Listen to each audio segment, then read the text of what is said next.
morning, good afternoon, good evening, whenever you may be watching this. I apologize that it has been so long since we did one of our Genesis videos. We've been really busy here at the church and such, and I haven't had the time to sit down and make some. But we're here now. We're going to jump back into Genesis chapter 21. I'd encourage you to go back and watch the Genesis series here previous to this, as well as our Revelation series that we have that's up on the YouTube channel here. And we're going to jump into chapter 21 again here, beginning with verse 22 of the book of Genesis. And it reads like this. Now it came about at that time that Abimelech and Phicol, the commander of his army, spoke to Abraham, saying, God is with you in all that you do. Now, therefore, swear to me here by God that you will not deal falsely with me or with my offspring or with my posterity, but according to the kindness that I have shown to you, you shall show to me and to the land in which you have sojourned. Abraham said, I swear it. But Abraham complained to Abimelech because of the well of water which the servants of Abimelech had seized. And Abimelech said, I do not know who has done this thing. You did not tell me, nor did I hear of it until today. Abraham took sheep and oxen and gave them to Abimelech, and the two of them made a covenant. Then Abraham set 7 ewe lambs of the flock by themselves. Abimelech said to Abraham, what do these 7 ewe lambs mean, which you have set by themselves? He said, you shall take these 7 ewe lambs from my hand, so that it may be a witness to me that I dug this well. Therefore he called that place Beersheba, because there the two of them took an oath. So they made a covenant at Beersheba, and Abimelech and Phicol, the commander of his army, arose and returned to the land of the Philistines. Abraham planted a tamarisk tree at Beersheba, and there he called on the name of the Lord, the everlasting God. And Abraham sojourned in the land of the Philistines for many days. One thing I want to point out as we continue on in this is that, well, God has promised this land to Abraham's descendants. He does not yet own the land. He might own a small plot of land, but he doesn't yet own the land, right? And so when it says he's a sojourner there, that's literally what he is. He's a traveler to that land who's just living in it for now. It's not his yet. Let's take a look though at these verses and see what we can learn, what we can glean from them. So this Abimelech that is mentioned here is probably the same king that Abraham and Sarah had encountered in Gerar. Remember where they first did this in Egypt, where Abraham's going to say that Sarah is his sister, not his wife. Well, they pull the same stunt again with Abimelech. Now, this was previous to this. And Abimelech, because he sees God's blessing on Abraham, wants to enter into a non-aggression pact with him, and that was a very common thing then. It's a common thing, relatively common thing now as well. Hey, you know what? Let's live in this land together. I won't attack you. You won't attack me. It's cool. A non-aggression pact will almost always benefit one side more than the other, right? It almost always will benefit the side that is lesser is too strong of a term, but is not as powerful as the other one.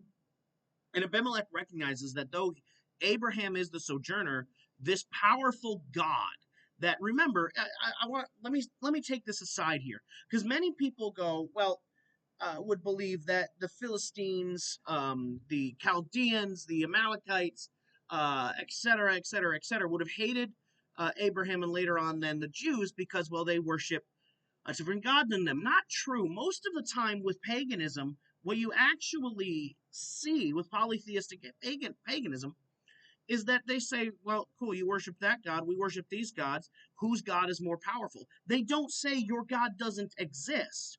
It's whose God is more powerful. You see this a lot even in like the Spanish when they came over to what they would call the New World, but we know today as Central South America, and would try to Christianize the Aztecs, the Mayans, the Incas, etc., etc., etc.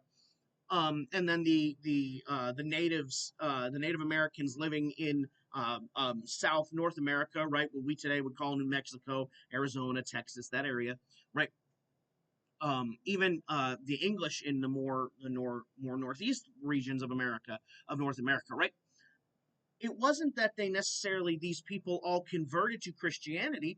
They just said, some of the time, right? I'm not trying to say all the time, but some of the time they would just say, yeah, okay, so that God will just accept them into our pantheon of gods as well. And so Abimelech here, who is the king of the Philistines, is not looking at Abraham and going, you serve a false god, we serve all of these gods. Not true. He would have looked at it and said, oh, you serve this God whom you call Jehovah, right? And he is clearly more powerful than my gods because of what he could do to me when when Abraham and Sarah had lied to him, right? And so it's not that he is, when we read this, we should not go, wow, Abimelech must be a follower of God now. No, he just says, listen, your God that you're serving is really powerful. And I don't want to tick him off because he's clearly blessing you, and I don't want to get on that God's bad side. So let's enter into this non aggression pact. And in doing so, he reminds Abraham, he says, listen, I dealt fairly, more than fairly, with your family in the past. Remember when you guys screwed me over, essentially, right? When you guys, but my whole kingdom was going to be destroyed because of your lies, and I've dealt kindly with you. Remember that and deal kindly with me now, right? And Abraham is more than willing to do this, but there's one problem that needs to be figured out before they can truly enter into this non-aggression pact. And it was a well at what we know as in scripture as Beersheba or Beersheba. This well was not in Abimelech's land, okay? Yet his people had raided the area, again, a very common thing, and they took the well from Abraham's people. So Abraham had dug the well. It's not in Abimelech's land, but Abimelech's people had raided the area, taken the well, and Abraham wasn't very happy about it. Abimelech has no idea about this, though, right? It's the same idea as I say this to people all the time. Listen, you really don't have an excuse for getting angry or upset with somebody if you have not given them the information, right? You can't be like, and I talk about this especially even in marriages, right?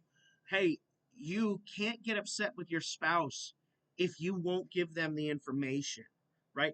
If you're like, well, I wanted this, this, and this to happen, whether in whatever that it is in, and oftentimes we sadly associate this with women, but men do it just as often. They do it too. Um, listen, you didn't give me the information. You had this expectation. You want this thing done, but I know that this had happened. How can I act accordingly without the information? And that's what Abimelech says. He says, listen, this is the first time it's being brought up to me at all. But I'll take care of it. And he gives it back to Abraham. And Abraham gives him sheep and oxen, right? Nice little trade. And then Abraham uses these 7 ewes as witnesses to what had happened. The number 7 represents completeness, symbolizing Abraham's permanent right to the well. I don't want to get too far into the idea of numerology in Scripture. Frankly, I think numerology is, what's the right word to use here? It's a farce, right? We know that certain numbers are associated with certain things, but even like people use 666, that is a massive misunderstanding. There's nothing wrong with the number 666. If you want to know more about that, go watch our video on our videos on Revelation. There's almost a whole video dedicated to understanding the idea of what 666 means, right? But we know that 3 means things at points, right? There's a triune God, stuff like that. We know that 7 tends to represent completeness, but it is not that the number is that. It's that God embodies that, and so the number then does. But I don't want to get too far down the rabbit hole of numerology, but when patterns arise, we should stop and look at them. And so, moving on from there, Beersheba then means well of oath or well of 7, right? And so it's a fitting name. And after that, Abimelech leaves, and Abraham plants a grove of trees and calls on Jehovah El Olam. That is at the very end of the verses there, the Lord, the everlasting God, Jehovah El Olam. Jehovah is eternal God, right? And Abraham knows that though he has made a pact with a human being, a non-aggression pact, it is God that will give him this land forever. It doesn't matter what Abimelech says. Just as it's not going to matter in hundreds of years what this 10 bad spies that get sent out into the land say. God has promised this land to Abraham's descendants, and they will have it. And God, and Abraham understands that, and so even at this non-aggression pact, he still does what? He worships God. Abraham then leaves and lives in the land of the Philistines until Isaac is a grown man. So Abraham, excuse me, leaves Beersheba, moves into the land of the Philistines, and is there for quite a long time. We're going to stop there because we're about, 12 minutes in here, and it's the end of the chapter, so it's a good start. Um, Again, if you have questions, comments, concerns, comment below, whether you're on Facebook or YouTube. I will encourage you and say, listen, make sure you keep them civil. You're allowed to disagree and stuff like that, but right, that's one of the things that makes discussion so incredible is the ability to disagree and have that discussion. But we're not gonna say terrible things about people. We're not gonna call people idiots or anything like that. Um, but again, if you have questions and stuff, comment them down below. I'll try to get to them, and we will go from there. God bless, guys. We will see you on our next video as we begin Genesis chapter 22.